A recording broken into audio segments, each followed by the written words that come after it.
عربی ادب سے ماخوذ ہے۔ ایک بوڑھے شیخ کو اپنا ایک مرغا بہت پیارا تھا۔ اچانک ایک دن وہ چوری ہو گیا۔ اس نے اپنے نوکر چاکر بگائے، پورا قبیلہ چھان مارا، مگر مرغا نہیں ملا۔ ملازموں نے کہا کہ مرغے کو کوئی جانور کھا گیا ہوگا۔ بوڑھے شیخ نے مرغے کے پر اور کھال ڈھونڈنے کا حکم دیا۔ ملازم حیران ہو کر ڈھونڈنے نکل پڑے مگر بے سود۔ شیخ نے ایک اونٹ ذبح کیا اور پورے قبیلے کے عمائدین کی دعوت کر ڈالی۔ جب وہ کھانے سے فارغ ہوئے تو شیخ نے ان سے اپنا مرغا گم ہونے کے بارے میں ذکر کیا اور اس نے ڈھونڈنے کی مدد کی۔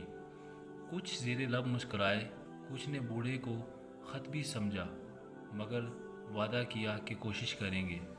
باہر نکل کر مرغے کی تلاش پر اونٹ ذبح کرنے پر خوب گپ شپ ہوئی۔ کچھ دن بعد قبیلہ سے بکری چوری ہو گئی۔ غریب آدمی کی تھی، وہ ڈھونڈ دھاڑ کر خاموش ہو گیا۔ شیخ کے علم میں جب یہ بات آئی تو اس نے پھر ایک اونٹ ذبح کیا اور دعوت کر ڈالی۔ جب لوگ کھانے سے فارغ ہوئے تو اس نے پھر مرغے کی تلاش اور بکری کا قصہ چھیڑا اور قبیلے سے کہا کہ اس کا مرغا ڈھونڈ دیں۔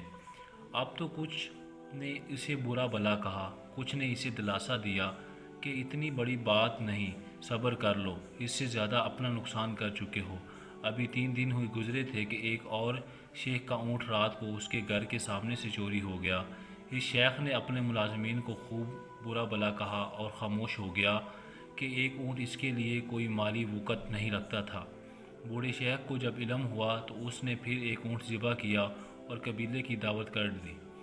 سب کھانے سے جب فارغ ہوئے تو اس نے سرسری اونٹ گم ہونے کا ذکر کر کے اپنے مرغے کو یاد کیا اور قبیلے سے التجا کی کہ اس کا مرغا ڈھونڈ دیں۔ اب تو محفل میں خوب گرما گرمی ہوئی اور بوڑھے نے کہا کہ اب اگر دوبارہ اس نے مرغے سے متعلق کوئی بات کی تو پورا قبیلہ اس سے قطعا الگ کر لے گا۔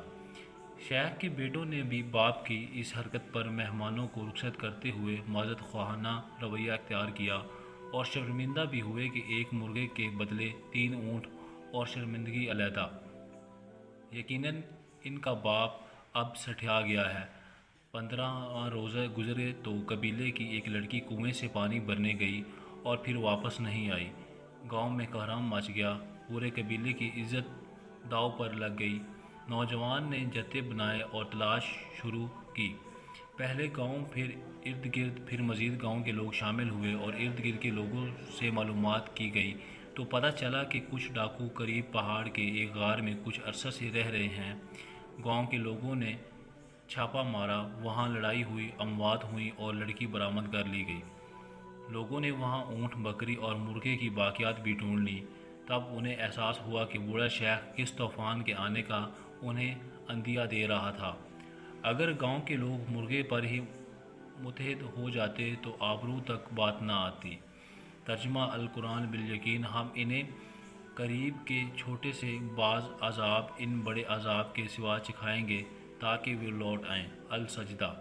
یہ اللہ کریم کی سنت ہے کہ وہ بڑی تکلیف سے پہلے چھوٹی تکلیف سے تنبیہ فرماتا ہے تاکہ اہل عقل سمجھ جائیں اور اپنے ملکیتی ریوڑ پر توجہ دیں، اس سے قبل کہ اسے بھیڑیے نوچ کھائیں۔